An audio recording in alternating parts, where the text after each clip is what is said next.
Friends, आज के इस वीडियो में आप भारत के ISRO Indian space research organisation के मूल मिशन चंद्रयान के बारे में है। जो मिशन चंद्रयान 1, चंद्रयान 2 और चंद्रयान 3 क्रमशः है, जिसे आप आज चंद्रयान 1 और चंद्रयान 2, चंद्रयान 3 के बारे में इस वीडियो के माध्यम से जानकारी प्राप्त कर पाएंगे। तो आइए देखते हैं। फ्रेंड्स, सर्वप्रथम बात करते हैं चंद्रयान और चंद्रयान 1 की, जो चंद्रमा पर भारत द्वारा एक मानव रहित यान को 22 अक्टूबर 2008 चंद्रमा पर लॉन्च किया गया और यह 30 अगस्त 2009 तक सक्रिय रहा। फ्रेंड्स, यह यान ध्रुवीय उपग्रह प्रमोचन यान PSLV रॉकेट की हेल्प से सतीश धवन अंतरिक्ष केंद्र श्रीहरिकोटा से प्रक्षेपित किया गया था। इसे चंद्रमा तक पहुँचने में 5 दिनों का टाइम लगा, लेकिन चंद्रमा की कक्षा में स्थापित करने में 15 दिनों का समय लगा। प्रक्षेपण के समय इस यान का वजन 1304 किलोग्राम और चंद्रमा के कक्षा में 590 किलोग्राम था। यान ने 8 अक्टूबर 2008 को चंद्र कक्षा में प्रवेश किया।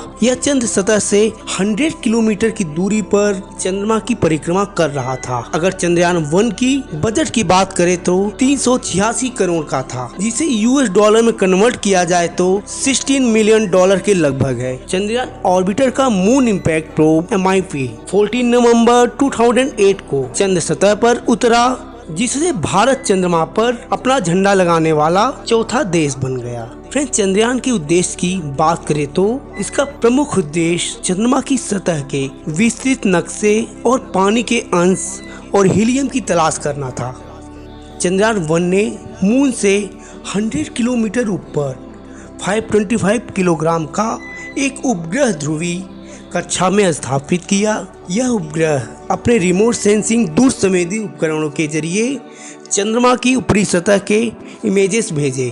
फ्रेंड्स, भारतीय अंतरिक्ष यान प्रक्षेपण के अनुक्रम में यह 27वां उपक्रम था, जिसका कार्यकाल लगभग 2 वर्ष का था। लेकिन चंद्रयान टीम के नियंत्रण कक्ष से संपर्क टूटने के कारण इसे उससे पहले बंद कर दिया गया। चंद्रयान के साथ भारत चांद को यान भेजने वाला छठा देश बन गया। इस उपक्रम से चंद्रमा और मंगल ग्रह पर मानव रहित विमान भेजने के लिए रास्ता खुला।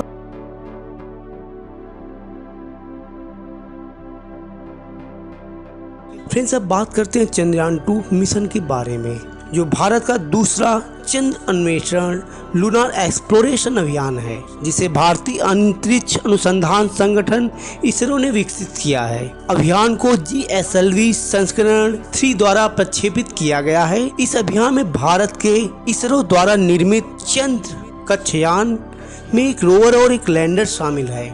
भारत ने चंद्रयान 2 को 22 जुलाई 2019 को आंध्र प्रदेश के श्रीहरिकोटा से भारतीय समय अनुसार दोपहर 2:43 को सफलतापूर्वक लॉन्च किया गया। चंद्रयान 2 लैंडर और रोवर चंद्रमा पर लगभग 70 डिग्री दक्षिण के अक्षांश पर स्थित 2 क्रेटरों मजीनिस सी और सिम्पेलियन एन के बीच उच्च मैदान पर उतरने का प्रयास करेगा। इस अभियान को श्रीहरिकोटा द्वीप के सतीश धवन अंतरिक्ष केंद्र से प्रक्षेपण यान संस्करण 3 GSLV MK3 द्वारा भेजा गया था। उड़ान के समय इसका वजन लगभग 3850 किलोग्राम था। अगर चंद्रयान 2 के बजट की बात करें तो इसमें 978 करोड़ रुपए के लगभग लागत आवंटित था।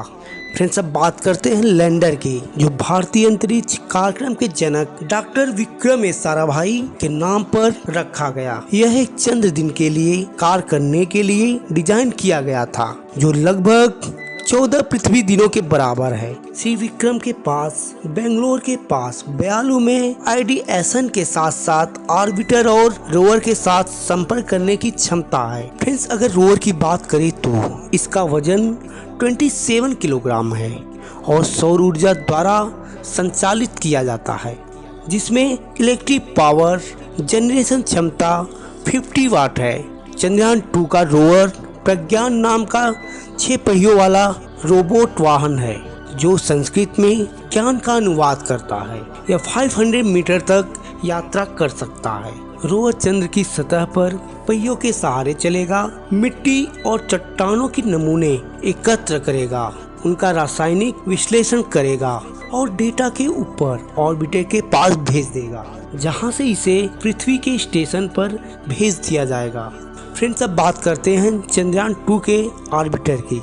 ऑर्बिटर का वजन 3500 किलोग्राम और लंबाई 2.5 मीटर है। यह अपने साथ 8 पेलोड लेकर जाएगा। यह अपने पेलोड के साथ चंद्रमा का चक्कर लगाएगा। ऑर्बिटर और लैंडर धरती से सीधे संपर्क करेंगे, लेकिन रोवर सीधे संवाद नहीं कर पाएगा। फ्रेंड्स, अगर बात किया जाए चंद्रयान 2 के असफल होने के कारणों के बारे में, तो सब कुछ इसरो के अध्यक्ष के सिवान की अध्यक्षता में ठीक चल रहा था, लेकिन तकनीकी खराबी होने के कारण इसरो अध्यक्ष डॉक्टर के सिवान बताया था कि जब लैंडर चंद्रमा की सतह तक पहुंचने से केवल 2.1 किलोमीटर की दूरी पर था, उसका संपर्क ग्राउंड स्टेशन से टूट गया था। स्पेस कमीशन के पूर्व सदस्य रह चुके प्रोफेसर रोंडम नरसिम्हा ने कहा था कि असफलता का संभावित कारण यह हो सकता है कि मुख्य इंजन में कुछ गड़बड़ी आ गई हो और ये उतनी ऊर्जा पैदा ना कर पा रहा हो जितनी उतरने के लिए जरूरी है। इसी कारण से विक्रम लैंडर का संपर्क टूट गया है। फ्रेंड्स, अब बात करने जा रहे हैं चंद्रयान 3 की, जो इसी वर्ष जुलाई महीने में 14 जुलाई 2023 को लॉन्च किया जा रहा है। जो चंद्रयान 2 की असफलता के 4 साल के अंदर चंद्रयान 3 अंतरिक्ष में उड़ान भरने को तैयार है, जो 14 जुलाई 2023 को दोपहर में 2:35 आंध्र प्रदेश के श्रीहरिकोटा से लॉन्च किया जाएगा।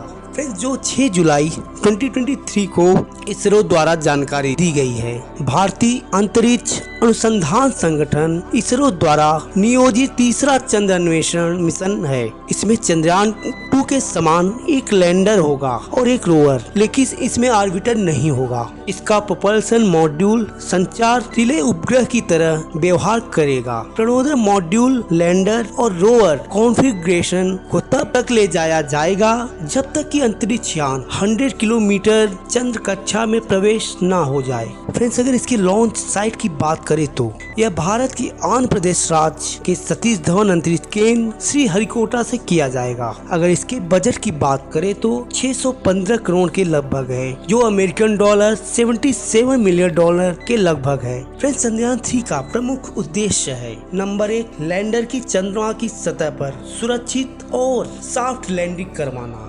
सेकंड नंबर, चंद्रमा पर रोवर की विचरण क्षमताओं का अवलोकन और प्रदर्शन करना। नंबर 3, चंद्रमा की संरचना को बेहतर ढंग से समझने और अभ्यास करने के लिए चंद्रमा की सतह पर उपलब्ध रासायनिक और प्राकृतिक तत्वों, मिट्टी, पानी आदि पर वैज्ञानिक प्रयोग करना। इंटरप्लेनेटरी का तात्पर्य 2 ग्रहों के बीच मिशन के लिए आवश्यक नई प्रौद्योगिकियों के विकास और प्रदर्शन से है।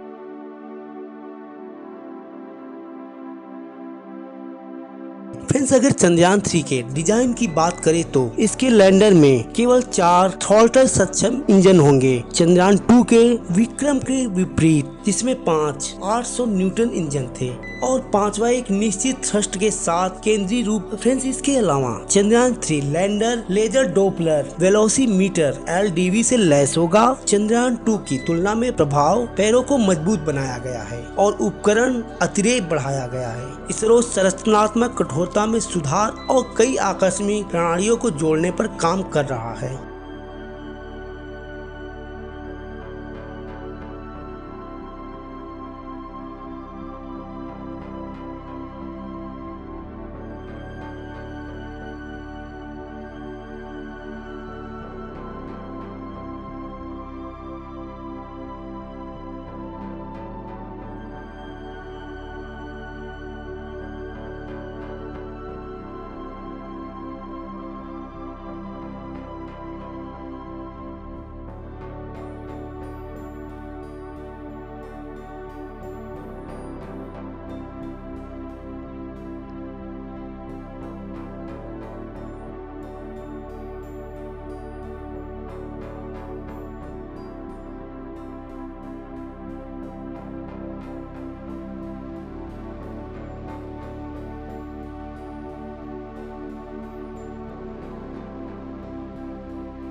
फ्रेंड्स, मार्स, मून और अदर स्पेस से संबंधित नॉलेजेबल वीडियो प्राप्त करने के लिए आपको अपने चैनल दी डॉक्यूमेंट्री वर्ल्ड को ज़्यादा से ज़्यादा लाइक, शेयर और सब्सक्राइब करना ना भूलें। Thanks for watching.